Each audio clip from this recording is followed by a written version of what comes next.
നമുക്ക് ഒരു വീട്ടിൽ സാമ്പത്തികവും സമാധാനവും സന്തോഷവും ഒക്കെ എങ്ങനെ നേടിയെടുക്കാം എന്നുള്ളതാണ്. അതിന് ആദ്യം നമ്മൾ ചെയ്യേണ്ടതെന്ന് പറഞ്ഞു കഴിഞ്ഞാൽ നിങ്ങളുടെ വീട് സ്ക്വയറോ റെക്ടാങ്കിൾ ഷേപ്പിലോ ആണോ എന്നുള്ളത് കൃത്യമായും ഒന്ന് മനസ്സിലാക്കുക. അല്ലെങ്കിൽ നല്ലൊരു ഫെങ്ഷി കൺസൾട്ടിനെ കാണിച്ചിട്ട് അത് ഏത് രീതിയിൽ നമുക്കതിനെ കറക്റ്റ് ചെയ്യാൻ പറ്റും എന്ന് നോക്കുക. അപ്പം നമ്മൾ കേൾക്കുന്നത് വിചാരിക്കും ഇത് മൊത്തവും പൊളിച്ച് ചെയ്യേണ്ടി വരും, അങ്ങനെയാണെങ്കിൽ അല്ലേ അതിന് സ്ക്വയർ ആക്കാൻ പറ്റുള്ളൂ എന്നൊരു ചിന്ത ഉണ്ടാവും. അതല്ലാതെ തന്നെ ചെറിയ ചെറിയ ചില റെമഡികൾ ചെയ്തുകൊണ്ട് നമുക്ക് വീടിനെ സ്ക്വയർ അല്ലെങ്കിൽ റെക്ടാങ്കിൾ ഷേപ്പിലേക്ക് കൊണ്ടുവരാനായിട്ട് സാധിക്കും. അപ്പോൾ തന്നെ നമ്മുടെ വീട്ടിൽ ഒരു സമാധാന അന്തരീക്ഷം വരാനായിട്ട് തുടങ്ങും. അടുത്തത്, വീടിന് അകവും പുറവും നമുക്ക് ഇല്ലാതെയായിട്ടുള്ള എന്തൊക്കെ സാധനങ്ങൾ ഉണ്ടെന്ന് വെച്ച് കഴിഞ്ഞാൽ അതിനെയെല്ലാം പൂർണ്ണമായും ഒന്ന് ഒഴിവാക്കണം. പഴയതെല്ലാം പുറത്തേക്ക് പോയാലേ ലൈഫിലേക്ക് പുതിയത് കടന്നു വരത്തുള്ളൂ.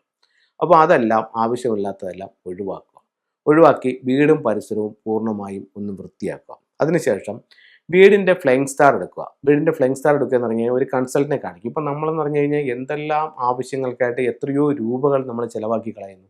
അപ്പോൾ നമ്മുടെ ജീവിതം പുരോഗതിയിലേക്ക് വരാനും അഭിവൃദ്ധിയിലേക്ക് വരാനും നിങ്ങളുടെ വീടിൻ്റെ വാസ്തുദോഷമാണ് തടസ്സമായിട്ട് നിൽക്കുന്നതെന്നുണ്ടെങ്കിൽ ഉറപ്പായിട്ടും അതിനെ കൺസൾട്ട് ചെയ്ത് കറക്റ്റ് ചെയ്യുക. എങ്കിൽ നമുക്ക് മുന്നോട്ട് പോകാനായിട്ട് പറ്റും. എല്ലാവർക്കും വീടിൻ്റെ പ്രശ്നം കൊണ്ടാണ് മുന്നോട്ട് പോകാൻ പറ്റാത്തതെന്നല്ല ഞാൻ പറയുന്നത്. അത്തരത്തിൽ പ്രശ്നമുള്ളവർ ഒരുപാടുണ്ടാവും. അത് അവർക്ക് തന്നെ സ്വയം ബോധ്യപ്പെടുകയും ചെയ്യുന്നുണ്ടാവും. അപ്പോൾ അത്തരം ബോധ്യപ്പെട്ടവർ ഇനിയെങ്കിലും താമസിക്കാതെ നല്ലൊരു ഫെങ്ഷി കൺസൾട്ടിനെ വിളിച്ച് വീട് കാണിക്കുക. വീട് കാണിച്ചിട്ട് അതിൻ്റെ ഫ്ലൈങ് സ്റ്റാർ നമ്പേഴ്സ് എടുക്കുക. നമ്പേഴ്സ് എടുത്തിട്ട് നിങ്ങളുടെ ഓരോ മുറികളുടെയും ഫലങ്ങൾ എന്താണെന്ന് മനസ്സിലാക്കുക. എൻ്റെ ബെഡ്റൂമിൽ ഞാൻ കിടക്കുമ്പോൾ എനിക്ക് എന്ത് തരത്തിലുള്ള ഒരു എനർജിയാണ് എന്നെ സ്വാധീനിക്കുന്നത് അത് മനസ്സിലാക്കുക. നിങ്ങളുടെ എൻട്രൻസിൽ നിൽക്കുന്ന നക്ഷത്രങ്ങൾ ഏതാണെന്ന് മനസ്സിലാക്കുക. അത് എന്ത് തരത്തിലുള്ള ഒരു എനർജി കൊണ്ടുവരുന്നു. ഈ വർഷം 2025 എൻ്റെ ബെഡ്റൂമിൽ എന്ത് സ്റ്റാർ വന്നു, അല്ലെങ്കിൽ എൻ്റെ എൻട്രൻസിൽ എന്ത് സ്റ്റാർ വന്നു, ഇതെനിക്ക് ഗുണമാണോ ദോഷമാണോ? അതല്ല ഗുണമാണെന്നുണ്ടെങ്കിൽ നമുക്ക് അതിൻ്റെ കൂടുതൽ സൗഭാഗ്യങ്ങൾ കിട്ടാനായിട്ട് എന്താ ചെയ്യേണ്ടത്? അതല്ല ദോഷമാണെന്നുണ്ടെങ്കിൽ എനിക്ക് വീട് മാറാനോ അല്ലെങ്കിൽ വാതിൽ മാറ്റി വയ്ക്കാനോ പറ്റില്ല. അങ്ങനെയാണെങ്കിൽ എനിക്കതിന് എന്ത് പരിഹാരം ചെയ്യാം? ആ ദോഷങ്ങളെ കുറയ്ക്കാനായിട്ട് എന്ത് ചെയ്യാം? അങ്ങനെ നിങ്ങൾ അതായത് കറക്റ്റ് ചെയ്യുമ്പോൾ നിങ്ങളുടെ ജീവിതത്തിലേക്ക് സന്തോഷം, സമ്പത്ത്, സമാധാനം ഇതെല്ലാം വരും. ഇതൊക്കെ നിങ്ങളുടെ വാസ്തു പ്രശ്നങ്ങൾ മൂലവും ഇത്തരത്തിലുള്ള സമാധാനവും സന്തോഷവും സമ്പത്തും നിങ്ങൾക്ക് നഷ്ടപ്പെട്ടു പോകാം.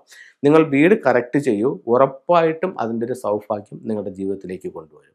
അതിന് കുറേ കാര്യങ്ങളുണ്ട്. കുറേ കാര്യങ്ങൾ എന്ന് പറഞ്ഞാൽ വളരെ പെട്ടെന്ന് നമുക്ക് ചെയ്യാൻ പറ്റുന്നതും എന്നാൽ വളരെ ലളിതമായി ചെയ്യാൻ പറ്റുന്നതും വളരെ ഫാസ്റ്റായിട്ട് റിസൾട്ട് കിട്ടുന്നതുമായിട്ടുള്ള കാര്യങ്ങളാണ് ഫെങ്ഷുയിൽ വരുന്നത്. അതനുസരിച്ച് നിങ്ങളുടെ വീടും പരിസരവും നിങ്ങളൊന്ന് ക്രമീകരിക്കൂ.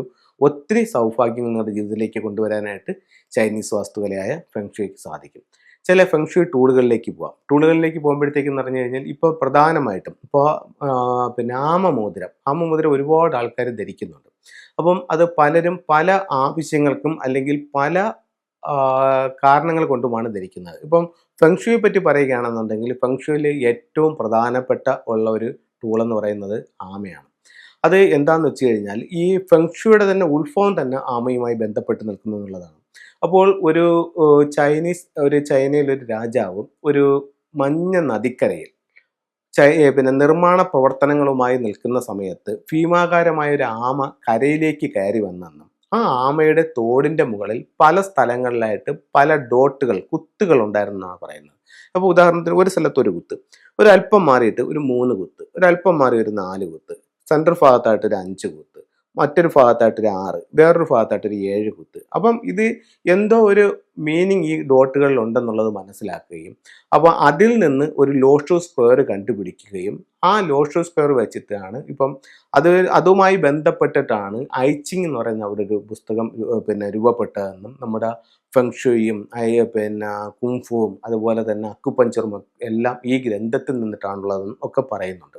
അപ്പോൾ ആമ നമുക്ക് ഈ സ്റ്റാർട്ടിംഗ് പോയിന്റിൽ തന്നെ ഫെങ്ഷുയിലെ പ്രധാന ഇതാണ്. പിന്നെ അതുപോലെ തന്നെ പറയുന്നുണ്ട് ആമ വീട്ടിൽ സൂക്ഷിക്കുന്നതും അല്ലെങ്കിൽ നമ്മൾ കൈവശം സൂക്ഷിക്കുന്നതും നമുക്ക് തൊഴിലിനെയും ദീർഘായുസിനെയും സൂചിപ്പിക്കുന്നതായിട്ട് ഫെങ്ഷുയിൽ പറയുന്നുണ്ട്. അപ്പോൾ പലരും പല കാരണങ്ങൾ കൊണ്ട് ഇപ്പോൾ നമ്മുടെ തന്നെ 10 അവതാരങ്ങളിലൊന്നായിട്ട് ഇതിനെ കണക്കാക്കുന്നുണ്ട്. അപ്പോൾ അത് ആ ഒരു വിശ്വാസത്തിൽ നമ്മൾ ആമയെ ധരിക്കുന്നവരുണ്ട്. ഇപ്പം നമ്മൾ ഫെങ്ഷുയിൽ പറയുമ്പോൾ ഈ ഒരു കാരണം തൊഴിലിനും ദീർഘായുസിനും ആമ നല്ലതാണ്. അപ്പോൾ അത് നമ്മൾ ധരിക്കുകയാണെന്നുണ്ടെങ്കിൽ അതിൻ്റെ ഒരു റിസൾട്ട് കിട്ടുന്നുണ്ട്. ഞാൻ കഴിഞ്ഞ ഓരോരുത്തരും ഓരോ ഇന്ന വിരലുകളെ ധരിക്കണമെന്നുള്ള എന്നുള്ളത് പറയുന്നുണ്ട്. പക്ഷേ കഴിഞ്ഞ ഒരു 10, 12 വർഷമായിട്ട് ഞാൻ എൻ്റെ ചെറുവിരലിലാണ് ആമയെ ധരിച്ചിരിക്കുന്നത്. പക്ഷേ എനിക്ക് അതുകൊണ്ട് പ്രയോജനമേ ഉള്ളൂ. അപ്പോൾ നമുക്ക് ചിലർ പറയുന്നുണ്ട് ചൂണ്ടുവിരൽ ധരിക്കണം, അല്ലെങ്കിൽ മോതിരവിരൽ ധരിക്കണം, പുരുഷനാണെങ്കിൽ വലത് കൈയിൽ ചെയ്യണം, സ്ത്രീകൾക്കാണെങ്കിൽ ഇടത് കൈയിൽ ചെയ്യണം.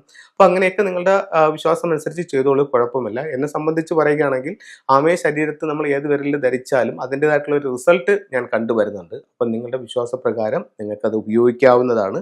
എന്തായാലും ഒത്തിരി നല്ല റിസൾട്ടുകൾ ആമ തരുന്നുണ്ട്. സിൽവറിൽ വന്നിരിക്കുന്ന ആമയുടെ മോതിരമാണ്. അതുപോലെ ഇത് ധരിക്കുമ്പോൾ എങ്ങനെ ചെയ്യണം എന്നുള്ളത് ഒരു സംശയമുണ്ട്.